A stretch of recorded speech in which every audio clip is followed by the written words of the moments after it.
I am Man Chow. You can call me Kenneth Chow. Today I'm going to continue on my quantum gravity series, video 24. This is, and the title of this video is the origin of electromagnetism and its unit, Coulomb. The reduced Planck's constant h bar is the angular momentum in equation 1 in my videos 19 and 21. And what about E squared in the equation 1 of video 19 to 21? But what about E2, which appears in equations 2 and 7 of video 21? And why there is a difference in magnitudes between h bar and E squared? Here is the explanation. In equation 1, h bar is equal to the Planck mass times the Planck length times c. Its numerical value is 1.0548 times 10 to the power minus 54 Joule second.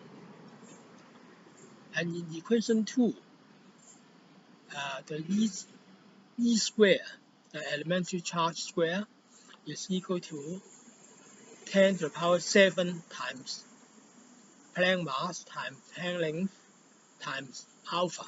Alpha here is a fine structural constant.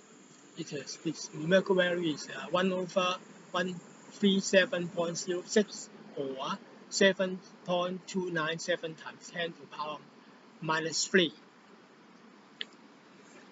And then E square is the value of E square is 2.566 times 10 to the power minus 38 Coulomb square.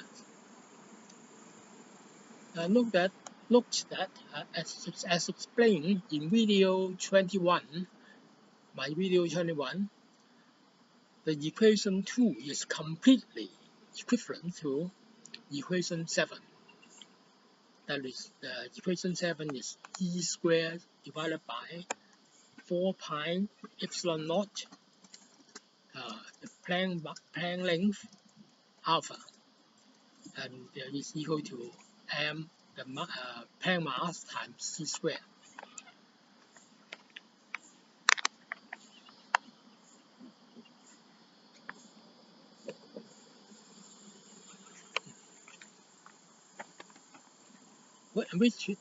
This equation 7 can also be written in the form E squared is equal to Planck mass times Planck length times c squared times 4 pi epsilon naught times alpha.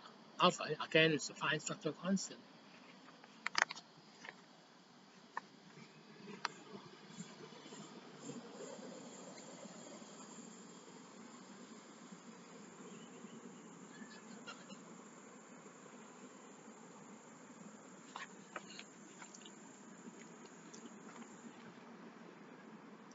Also, you have to please note that, as demonstrated in my video 21, although the Planck mass and Planck length are used in equation 1, 2, and 7, this equation applies to all other known particles.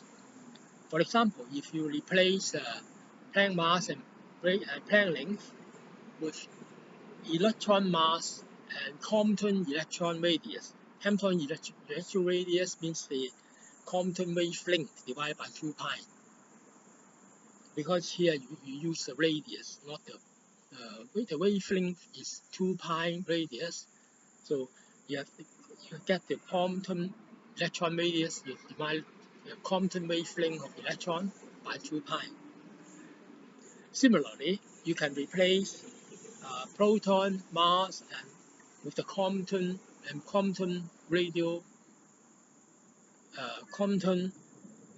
radius of proton for Planck mass and Planck length in the equations 1, 2, and 3, 7.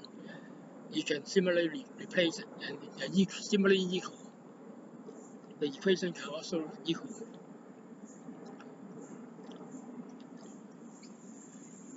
Now I have to explain account for the difference in magnitudes between h bar and e square.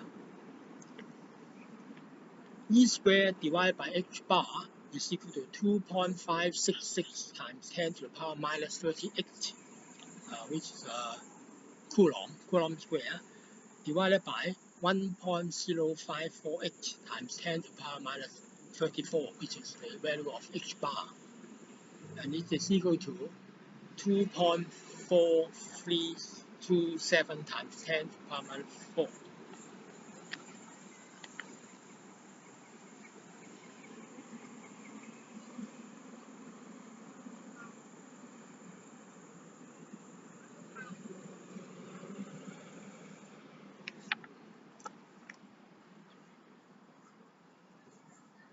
And how do I account for the difference? This firstly, you note that in equation 1 there's only one c. Equation 1 is Planck mass and Planck length times c, one c. But whereas in equation 2 you have not in equation 2, in equation 7 it's completely equivalent to equation 2. Actually, in video 21 I explained this. Equation 2 comes from equation 7. And so it's, you look that there is a c squared. This is my video 21.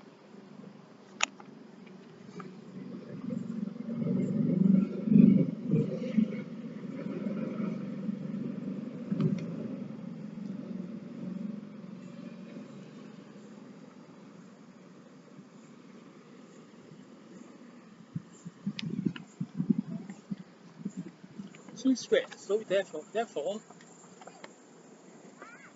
instead of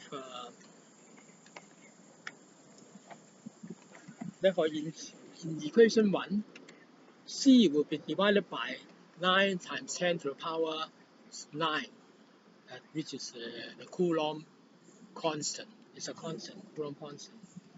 The reciprocal of Coulomb constant.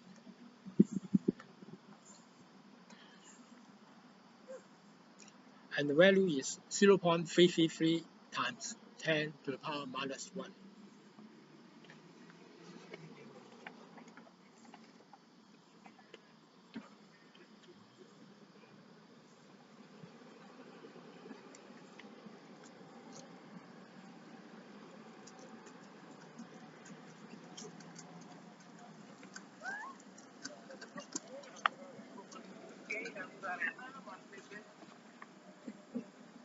And this contrasting in equation 7, you have c squared divided by the 9 times 10 to the power 9. C squared, this time not a single c, but c squared. And this is detailedly explained in my video 21. And so what you get is 10 to the power 7. That's why you got to have 10 to the power 7 in equation 7. And it's 10 to the power minus 10 to the power 7 in equation 2. Whereas you don't have a 10 to the power 7 in equation 1. The other difference is the absence of alpha, the fine structure constant from equation 1. As I explained in my video 14, the alpha is just the fine structure constant, which hitherto been called as most mysterious constant in the universe by, I think, by John Mueller. It's just the conversion factor. It's a conversion factor, a simple conversion factor from E square, elementary charge square, to the units of Planck length and Planck mass, or just the Planck length and Planck mass. This is required in equation 7 and equation 2, but it's not required in equation 1, because in equation 1 you have h bar on the left hand side and Planck mass and Planck length on the right hand side, whereas in the equation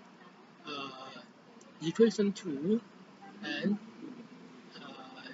equation 7 you have E square on the left hand side and Planck mass and Planck length on the right hand side, so it does require such conversion factor, otherwise they will not be equal. The left hand side will not be equal in numerical value to the right hand side.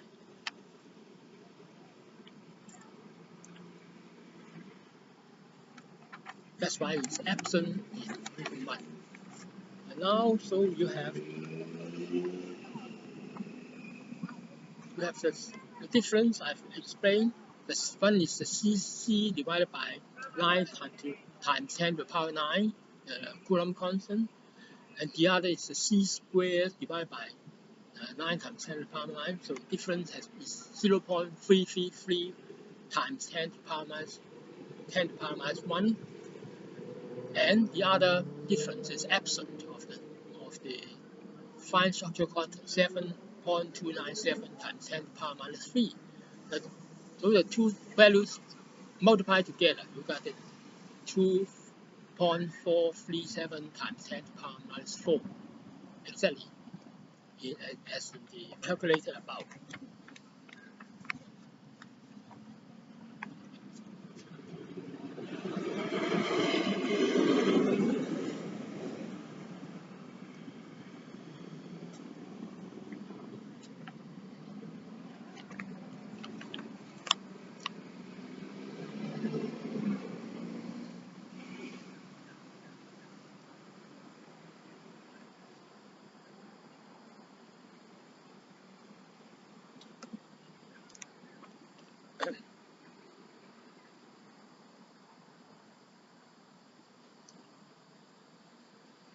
Now, having reconciled the difference in numerical values between E square and H bar, the next question naturally comes to mind is, what is E square? Whereas we have H bar is equal to the mr squared times C divided by r, where m is equal to mass, r is the radius of the rotation, and the c is equal to light velocity, is equal to, and which is equal to rho times omega, where omega is the angular velocity, that is to say the angle theta, the angular displacement divided by t, the time, and therefore h bar is equal to mrc, is equal to the moment of inertia times the angular velocity, and therefore it will be equal, the whole thing is equal, mrc is just equal to the angular momentum, which is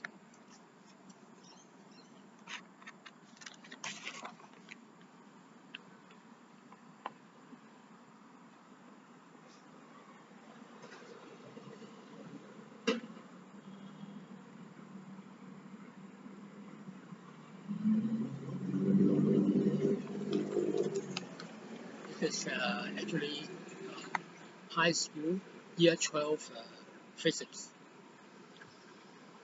So you can get it from year 12 high physics book. And now E square, what's E square? E square is equal to mrc square, I just mentioned in this equation. I refer to equation 7.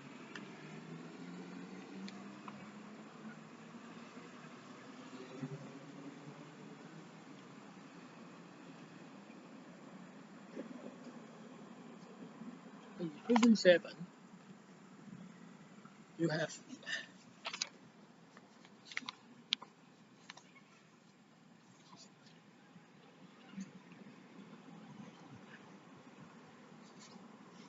m squared, the Planck mass, E squared to the Planck mass times the Planck length times the c times 4 pi epsilon naught times alpha, which I just explained that this is as explained above. Also in my video 21, that this 4 pi epsilon naught multiplied by c squared just become the 10 to the power 7 in the equation 2. And alpha is not necessary in equation 1. So you can just ignore these two figures. That's to say the 4 pi epsilon naught and alpha. And after you ignore these two figures, leaving will be Planck mass times light velocity square.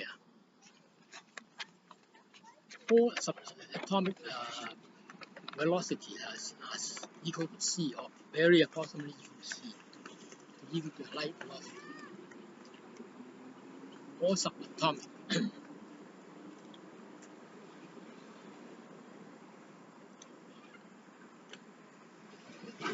Is equal to mrc square, and therefore it is equal to mr square multiplied by c square divided by r. Why do we have to expand in this form? Because you have then we have mr square, which is the moment of inertia on the left side, and the c square divided by r, which is the centripetal acceleration on the right side. The two multiplied together just equal to mrc square. But I expand it so that you can see that it's equal to moment of inertia I multiplied by alpha. The centripetal here is alpha is not fine structure quantum, but the centripetal acceleration. And then what here is become E square is equal to I alpha, the moment of inertia multiplied by the centripetal acceleration, and it's equal to the top.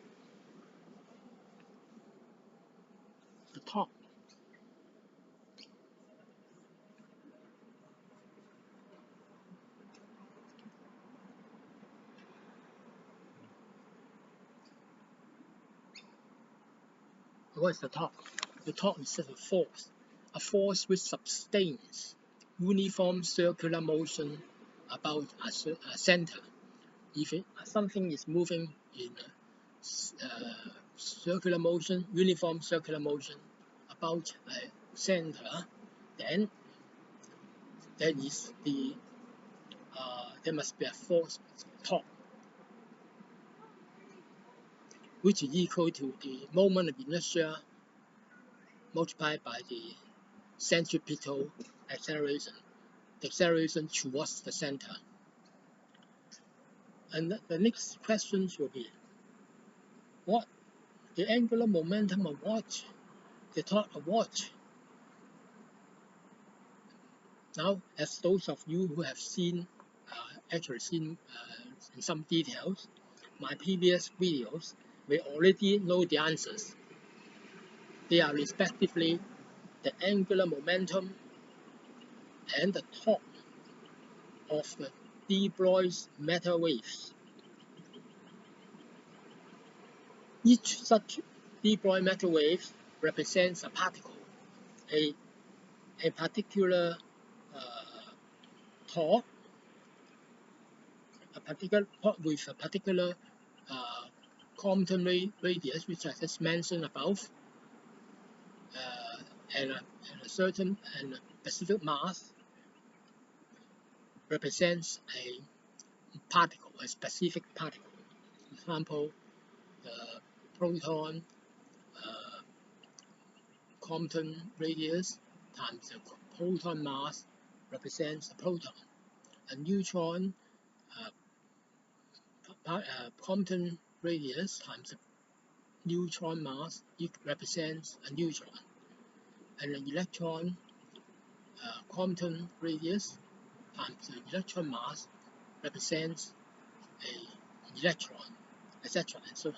All other actual, but just too many examples. It also represent any known particle, quarks, anti-quark, neutrinos, anti-neutrino, anything, any known particle. Because why say known particles? Because if you don't have known particle, you don't know what is the mass, and what is its wavelength. So any particle which has not been known, not been discovered, we don't know the length and mass and the wavelength and the mass, so you can't say this is they are represented like in this way, just mentioned.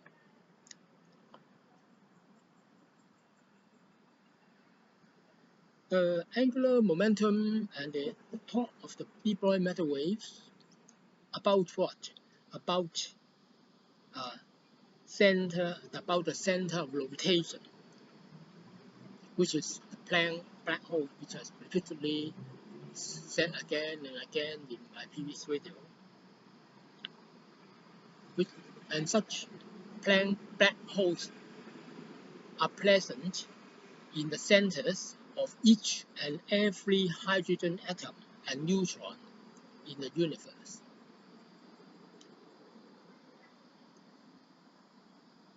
So in E, elementary charge have been given a dimension of Coulomb, unit Coulomb, for many decades. It has ever since the Millikan oil stock experiment, I think in the 1920s. In the 1920s, it's been given one elementary charge E is 1.602 times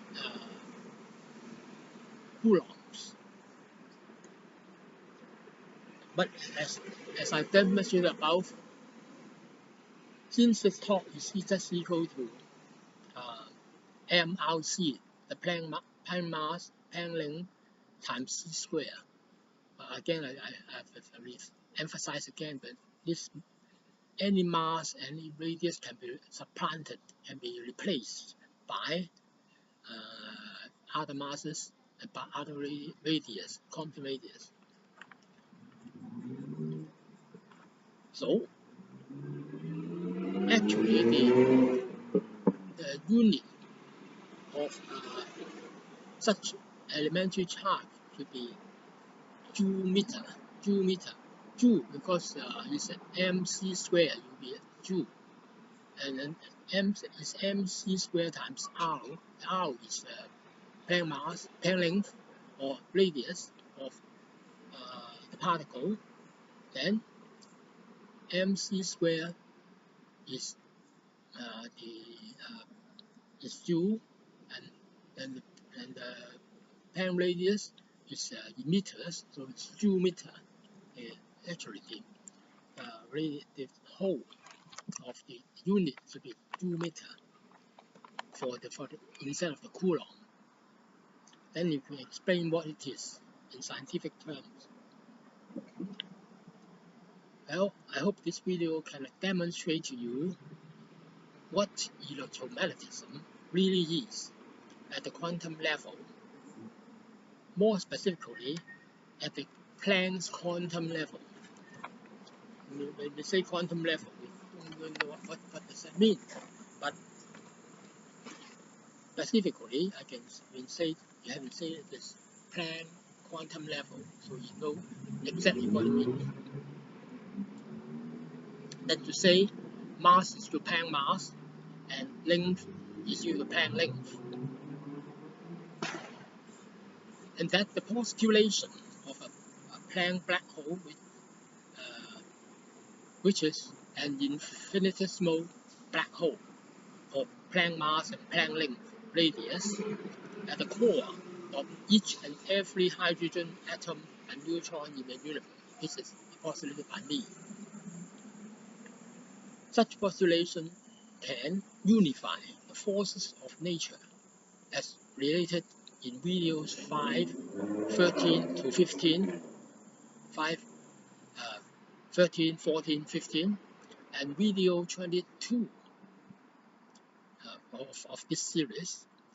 And they can also unify quantum mechanics with general relativity as related in videos 16 and 18 of this quantum gravity series. And they can also explain some phenomena of cosmology as related in videos 10, 16, 19, and 20 of this quantum gravity videos series. Such infinitesimal black hole was in fact postulated prior to me by Stephen Hawking. If you want to see this, is Hawking's postulation. You can read the book, The Nature of Space and Time, 2010 edition, chapter 3. And you can also, it's also postulated by an astronomer, an Indian astronomer in the Indian Center of Astronomy in India, by N.J. Nalika. This in his book, The Lighter Side of Gravity, which is a 1996 edition. And both of them have postulated this Planck black hole, that we say Planck mass and Planck length radius black holes, prior to me actually. However, what's the difference? So they both thought that these Planck black holes are no longer in existence. They said these are only primordial structures shortly after the Big Bang, and thus are now no longer in existence. They have vanished long ago. And Hawking even warned against the danger of such Planck black holes being generated in the LHC, the Large Hadron Collider. He warned against the scientists there not to generate such Planck black holes. Whereas the Planck black holes postulated by me are not only existent, but are continually being produced in the universe as the set cores of hydrogen atoms and neutrons. This is main difference between Hawking's and Nalika's postulation of the Planck black hole and my postulation of Planck black hole. And why I mention neutrons? Because neutrons actually, in my theory, so actually hydrogen atoms. That's hydrogen atom. They are with electrons compressed into within the proton by gravity, by shear force of gravity.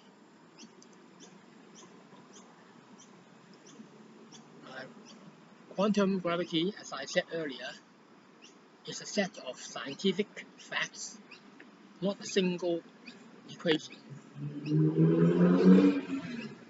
Scientific facts which give rise to and explain the phenomena of ordinary everyday physics.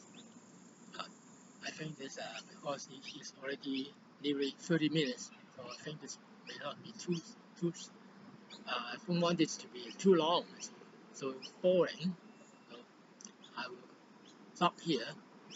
You can, if you have interested in this video, you can post your comments and I'll answer.